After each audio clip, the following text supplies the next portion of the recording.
Bagus adalah seorang pria berusia 40 tahun yang menjalani kehidupan sederhana sebagai pemilik warteg di Solo, Jawa Tengah. Setiap hari, ia berjuang untuk memenuhi kebutuhan keluarganya, istrinya, Rina, dan dua anak mereka, Kari dan Bisma. Meski kerja keras mengelola warung, hasilnya tidak pernah cukup. Utang menumpuk, dan impian untuk memberikan pendidikan yang layak bagi anak-anaknya terasa semakin jauh. Suatu sore, saat Bagus sedang menyiapkan hidangan di warteg, telepon berdering. Suara Rina di ujung sana terdengar panik. "Bagus, ibumu sakit parah. Kita harus segera pulang," ucap Rina dengan nada khawatir. Mendengar kabar ini, hati Bagus dipenuhi kecemasan. Ia tahu betapa dekatnya ia dengan ibunya, Bu Marni, yang selalu mendukungnya dalam setiap langkah hidup. Setelah menutup telepon, Bagus bersimpuh sejenak. Ia merasa terjepit dalam dua dunia, tanggung jawab sebagai suami dan ayah, serta cinta untuk ibunya. Dengan berat hati, ia memutuskan untuk menutup warteg dan mempersiapkan perjalanan pulang ke kampung halamannya, sebuah desa kecil yang terletak jauh dari keramaian kota. Perjalanan ke desa tidaklah mudah. Mereka melewati jalanan berliku yang dikelilingi hutan rimbun. Dalam perjalanan, pikiran Bagus melayang jauh. Ia teringat masa kecilnya, saat ibunya mengajarinya tentang nilai kerja keras dan kejujuran. Namun, saat ini, sepertinya semua itu tidak cukup. Bagus merasa terjebak dalam kesulitan yang tiada akhir. Sesampainya di desa, suasana terasa berbeda. Rumah-rumah tua dan jalan berdebu menyambut mereka. Bagus merasakan aura nostalgia dan kesedihan. Begitu mereka tiba di rumah Bu Marni, suasana tegang menyelimuti. Ibunya terbaring lemah di ranjang, wajahnya tampak pucat. Bagus dan Rina berusaha merawatnya, namun di dalam hati, Bagus merasa putus asa. Ia ingin melakukan sesuatu yang lebih untuk membantu keluarganya. Di malam hari, saat semua orang tertidur, Bagus duduk sendirian di teras rumah tua. Suara angin berdesir dan bulan bersinar redup. Dalam keheningan itu, ia mendengar bisikan dari tetangga yang lewat. Mereka menceritakan kisah seorang dukun bernama Ki Joko yang konon bisa memberikan kekayaan dalam sekejap. Namun, ada syarat yang harus dipenuhi, tumbal. Rasa ingin tahu dan ketakutan mulai mengisi pikiran Bagus. Ia teringat akan keadaan keuangannya yang semakin parah dan kebutuhan untuk merawat keluarganya. Dalam pikirannya, muncul gambaran tentang kehidupan yang lebih baik jika ia bisa mendapatkan kekayaan dengan cepat. Namun, di sisi lain, ia juga merasakan keraguan. Apa yang harus ia korbankan untuk mendapatkan semua itu? Kembali ke dalam rumah, Bagus tidak bisa tidur. Ia berputar-putar di ranjang, memikirkan tentang keputusan yang harus diambil. Apakah ia akan mencari dukun itu? Apakah ia siap mempertaruhkan segalanya, bahkan orang yang dicintainya? Dalam kegelapan malam, Bagus merasakan pertempuran antara harapan dan ketakutan. Ia tahu bahwa hidupnya tidak akan pernah sama lagi setelah malam ini. Dengan tekad yang bulat, Bagus memutuskan untuk mencari Ki Joko esok hari. Ia merasa terjebak dalam situasi yang tidak ada jalan keluar. Mencari kekayaan dengan cara pesugihan mungkin menjadi satu-satunya harapan untuk mengubah nasib keluarganya. Namun, ia juga menyadari bahwa langkah ini bisa berujung pada konsekuensi yang mengerikan. Pagi itu, Bagus terbangun dengan perasaan cemas yang menggelayuti hatinya. Setelah menghabiskan malam berpikir tentang Ki Joko, dukun yang bisa memberinya kekayaan, ia merasa bingung. Ketika Rina dan anak-anaknya mulai beraktivitas, Bagus berusaha menyembunyikan kegelisahannya. Namun, beban di pundaknya semakin berat. Setelah sarapan, Bagus memutuskan untuk menemui Ki Joko. Ia melangkah keluar rumah, menembus udara segar pagi desa yang terasa menyesakkan. Pikiran tentang ibunya yang sakit dan kesulitan ekonomi terus menghantuinya.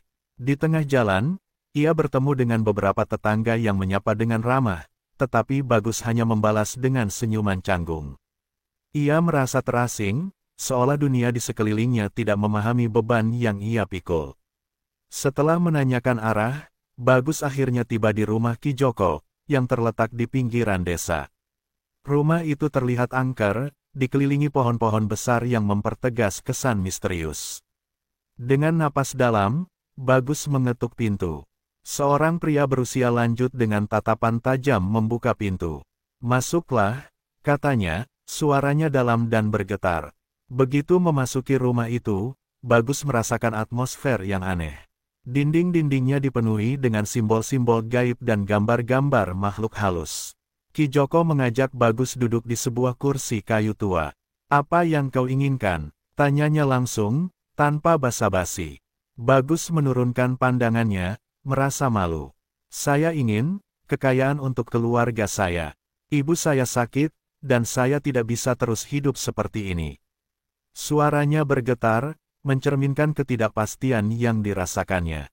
Ki Joko menatap Bagus dengan tajam. "Kekayaan tidak datang tanpa pengorbanan. Ada syarat yang harus kau penuhi." Suara dukun itu berat dan penuh makna. Ia menjelaskan bahwa untuk mendapatkan kekayaan, Bagus harus melakukan ritual tertentu dan memberikan tumbal. "Kau harus mengorbankan sesuatu yang sangat berharga bagimu," lanjut Ki Joko. Mendengar kata tumbal, jantung Bagus berdegup kencang. Ia tidak ingin mengorbankan orang-orang yang dicintainya. Namun, saat ia memikirkan kondisi ibunya yang sakit dan beban hidup yang semakin menekan, keputusannya mulai goyah. "Apa yang harus saya lakukan?" tanyanya dengan suara rendah. Ki Joko menjelaskan ritual yang harus dilakukan. Ia menginstruksikan Bagus untuk mempersiapkan sesaji, termasuk makanan dan barang-barang yang dianggap berharga. Selain itu, Ki Joko menjelaskan bahwa tumbal tersebut bisa berupa hewan atau sesuatu yang tidak terpakai lagi. Namun, ada satu syarat yang menakutkan: jika tidak berhasil, konsekuensinya bisa sangat serius. Bagus pulang dengan pikiran yang kacau. Ia merasa terjebak antara harapan dan ketakutan. Di satu sisi, ia ingin mengubah hidupnya dan keluarganya, tetapi di sisi lain, ia merasa bahwa jalan ini penuh dengan bahaya dan konsekuensi yang tidak terduga. Di perjalanan pulang, Bagus melihat anak-anaknya bermain di halaman rumah. Kerinduan dan kecintaan pada mereka menyentuh hatinya. Ia mulai meragukan keputusannya. Namun, bayangan utang dan kesulitan hidup kembali menghantui pikirannya. Dalam hati, ia berjanji untuk memikirkan kembali semua ini. Malam itu, saat semua orang terlelap, Bagus duduk di teras rumah, mengingat percakapan dengan Ki Joko. Kegelapan malam seolah menyelimuti pikirannya. Ia merasakan ketegangan antara keinginan untuk mendapatkan kekayaan dan moralitas yang tertanam dalam dirinya. Ia mulai bertanya-tanya, apakah semua ini sepadan dengan harga yang harus dibayar? Ketika bintang-bintang berkelip di langit, Bagus merasakan ketidakpastian yang mendalam. Ia tahu bahwa keputusan yang akan diambilnya di malam hari ini bisa mengubah segalanya. Dalam pencarian kekayaan, ia tidak menyadari bahwa ia sedang melangkah ke dalam kegelapan yang tak terbayangkan. Dengan perasaan yang campur aduk, Bagus akhirnya memutuskan untuk melanjutkan rencananya. Ia merasa tidak ada pilihan lain. Dalam benaknya, kebahagiaan keluarganya adalah yang terpenting. Namun, ia tidak pernah menyangka bahwa langkah ini akan membawa konsekuensi yang mengerikan bagi dirinya dan orang-orang yang ia cintai. Hari yang ditunggu-tunggu akhirnya tiba. Bagus merasa campur aduk antara kegembiraan dan ketakutan saat ia bersiap untuk melakukan ritual pesugihan yang telah dijanjikan oleh Ki Joko. Ia menyadari bahwa ini adalah langkah besar dan penuh risiko, tetapi janji akan kekayaan yang bisa mengubah hidupnya terlalu menggoda untuk ditolak. Pagi-pagi sekali, Bagus pergi ke pasar untuk membeli semua perlengkapan yang diperlukan untuk ritual. Ia memilih dengan hati-hati, membeli ayam jantan, beras, buah-buahan, dan beberapa barang lain yang dianggap sakral. Dengan setiap item yang ia beli, rasa cemas semakin menyelimuti hatinya. Ia tahu bahwa ritual ini bukanlah hal sepele, ada konsekuensi yang harus dihadapi. Sesampainya di rumah, suasana terasa mencekam. Rina dan anak-anaknya tidak tahu apa yang sebenarnya sedang dipersiapkan Bagus. Ia memutuskan untuk merahasiakan semua ini dari mereka, tidak ingin menambah beban pikiran mereka. Sambil menyiapkan sesaji, Ia terus berdoa dalam hati, berharap agar semua ini berjalan lancar. Malam tiba, dan cuaca menjadi lebih sejuk. Bagus menyalakan lilin, menciptakan suasana yang mistis di dalam rumah. Ia mengatur sesaji di halaman belakang, di tempat yang dianggap suci, di bawah pohon besar yang sudah lama berdiri. Suara malam yang sunyi hanya dipecahkan oleh desiran angin dan suara hewan malam. Ketika semua sudah siap, Ki Joko tiba. Dengan penampilannya yang khas, dukun itu membawa aura misterius yang semakin menakutkan. Ia mengenakan jubah hitam dan tatapan tajam yang seolah bisa menembus jiwa Bagus. Inilah saatnya, katanya. Suaranya menggelegar di antara keheningan malam. Ritual dimulai dengan pembacaan mantra-mantra kuno oleh Ki Joko. Bagus hanya bisa mengikuti sambil berdoa dalam hati, berharap agar makhluk gaib yang dipanggil oleh Ki Joko mendengarkan permohonannya. Ia merasakan getaran di udara, seolah sesuatu yang tak kasat mata mulai hadir. Setelah beberapa saat, Ki Joko meminta Bagus untuk mempersembahkan ayam jantan yang telah disiapkan. Dengan tangan bergetar, Bagus mengikuti perintah tersebut. Ayam jantan itu dipotong dengan cepat, dan darahnya dituangkan ke tanah sebagai tanda persembahan. Bagus merasakan mual di perutnya, tetapi ia berusaha menahan diri. Ia tahu bahwa ini adalah bagian dari ritual. Ki Joko kemudian meminta Bagus untuk mengucapkan niatnya. "Aku ingin kekayaan untuk keluargaku," ucap Bagus dengan suara bergetar. Dalam hatinya, ia berharap agar semua ini bisa membawa kebaikan. Namun, saat ia mengucapkan kata-kata tersebut, bayangan gelap mulai muncul di sekeliling mereka. Suara bisikan tak jelas terdengar, seolah ada sesuatu yang merespons. Setelah selesai dengan persembahan, Ki Joko memimpin Bagus untuk melakukan ritual penutup. Ia menyalakan dupa dan mengelilingi sesaji sambil mengucapkan mantra. Bagus merasakan ketegangan yang semakin meningkat. Saat Ki Joko menutup ritual, ia memberikan tanda bahwa kekayaan akan segera datang, tetapi dengan peringatan yang jelas. "Ingat, setiap tindakan ada konsekuensinya," katanya dengan nada serius. Bagus pulang dengan pikiran yang bercampur aduk. Di satu sisi, ia merasa lega karena ritual telah dilakukan, tetapi di sisi lain, ia merasakan beban berat di pundaknya. Ia tidak bisa menghilangkan rasa bersalah yang menggerogoti hatinya. Apakah ia sudah melakukan hal yang benar? Apakah tumbal yang diminta benar-benar diperlukan? Malam itu, Bagus tidur dengan gelisah. Mimpi buruk menghantuinya, menampilkan gambaran tentang kehilangan dan penyesalan. Ia terbangun beberapa kali, berkeringat dingin, merasakan ada sesuatu yang aneh di sekelilingnya. Namun, ia berusaha menepis ketakutannya, meyakinkan diri bahwa semua ini adalah bagian dari proses yang harus dilalui. Keesokan harinya, saat matahari terbit, kehidupan mulai berjalan. Seperti biasa, Bagus kembali ke warteg dan melayani pelanggan. Anehnya, ia segera merasakan perubahan. Pelanggan berdatangan lebih banyak dari biasanya, dan pendapatannya meningkat. Keberhasilan ini membuat Bagus merasa gembira, tetapi di dalam hatinya, bayangan ritual dan tumbal terus menghantuinya.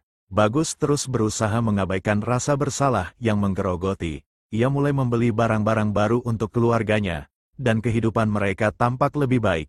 Namun, seiring dengan bertambahnya kekayaan, rasa cemas terus bertambah. Ia tidak bisa menghilangkan perasaan bahwa ada sesuatu yang tidak beres, bahwa setiap kesuksesan yang diraih mungkin membawa konsekuensi yang lebih besar. Di tengah kebahagiaan yang semu, Bagus mulai merasakan bahwa pesugihan yang ia jalani bukanlah jalan yang benar. Ia terjebak dalam siklus harapan dan ketakutan, menantikan apa yang akan terjadi selanjutnya, dan meragukan keputusan yang telah diambilnya.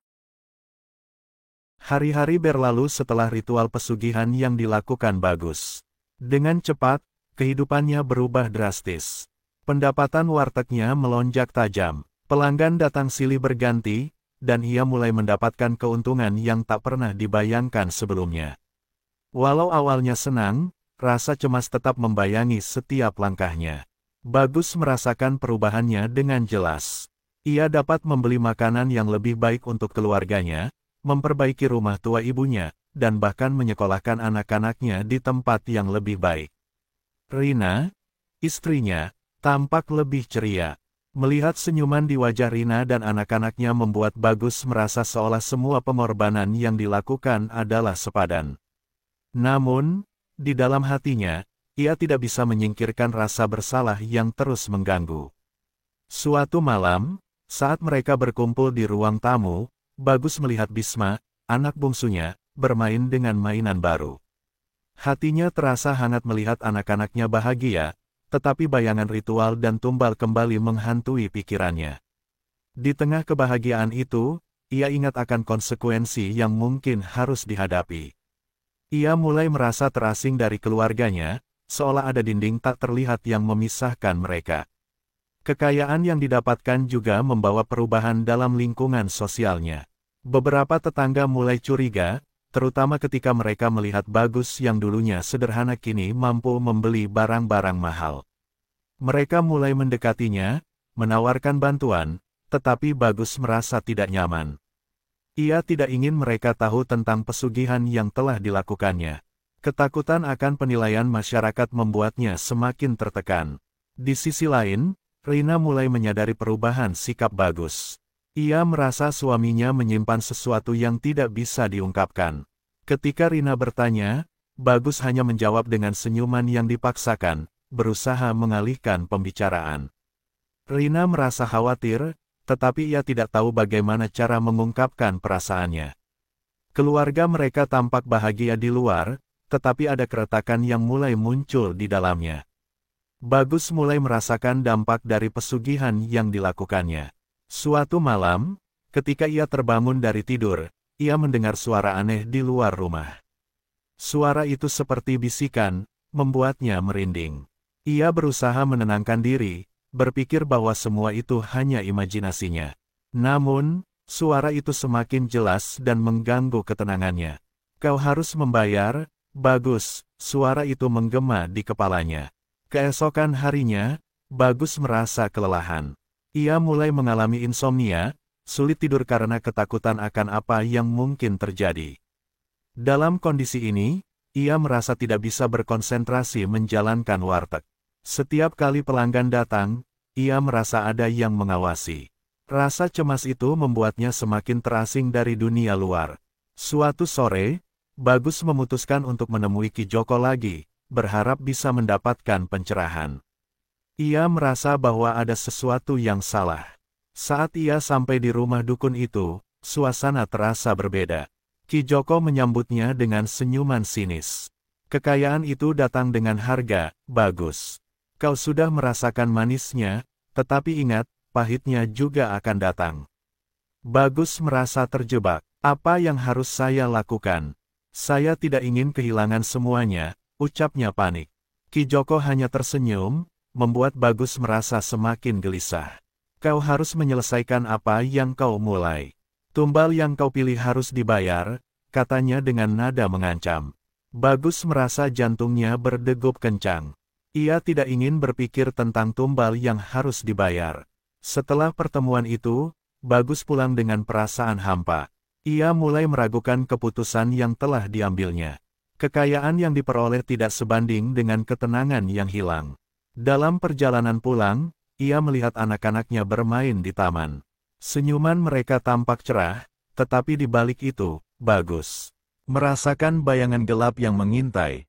Malam itu, ketika semua orang sudah tertidur, Bagus terbangun lagi. Suara bisikan itu kembali, lebih keras dan lebih jelas. "Kau harus membayar."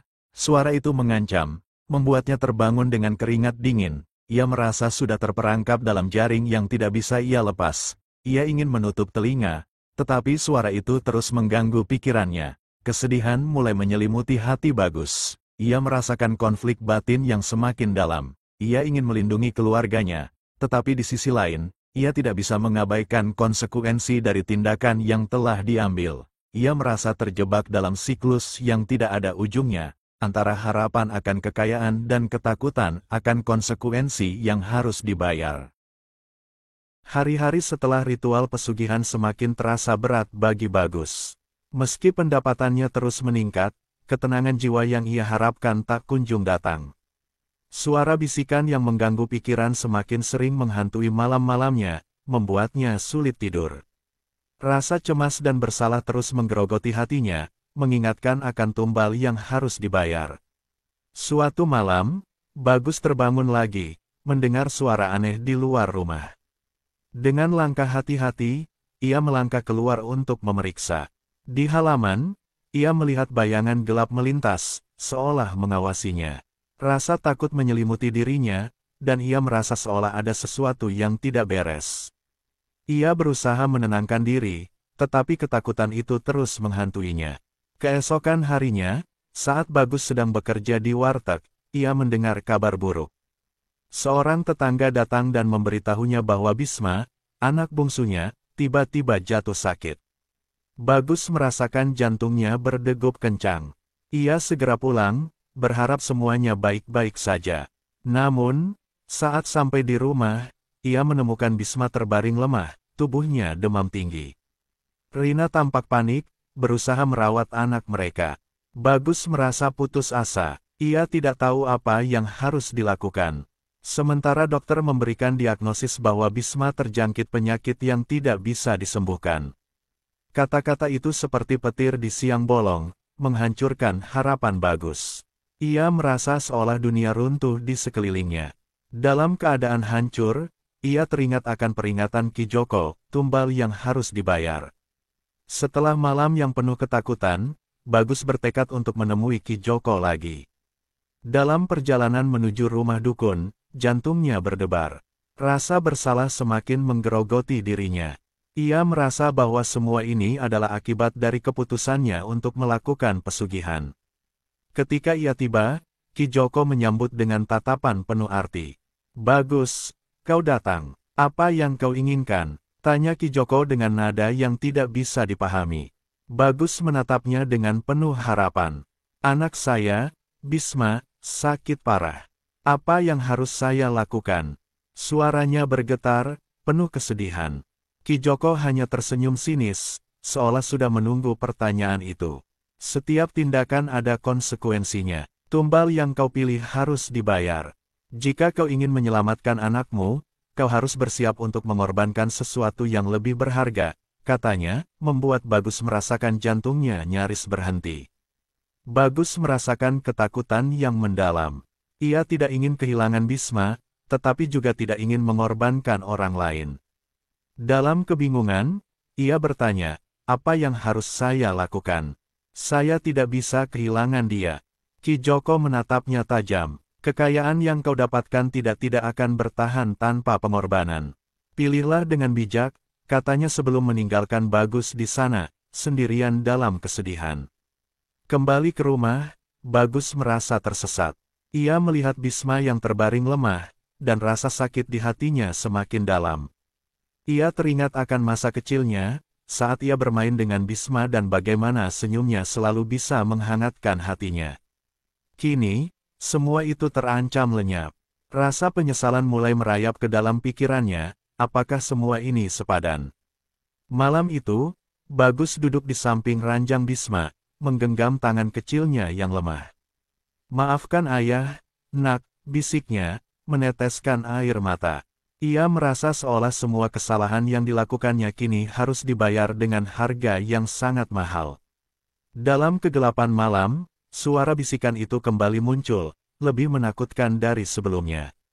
"Kau harus membayar," katanya, membuat Bagus semakin tertekan. Hari-hari berlalu, tetapi kondisi Bisma tidak kunjung membaik. Rina, yang melihat suaminya semakin terpuruk, berusaha menghibur Bagus, tetapi ia merasa putus asa. Tidak ada yang bisa dilakukan untuk menyelamatkan anak mereka. Dalam keadaan terdesak, Bagus akhirnya memutuskan untuk mencari bantuan dari orang-orang yang lebih paham tentang dunia gaib. Ia pergi menemui dukun lain, berharap bisa mendapatkan cara untuk menyelamatkan Bisma.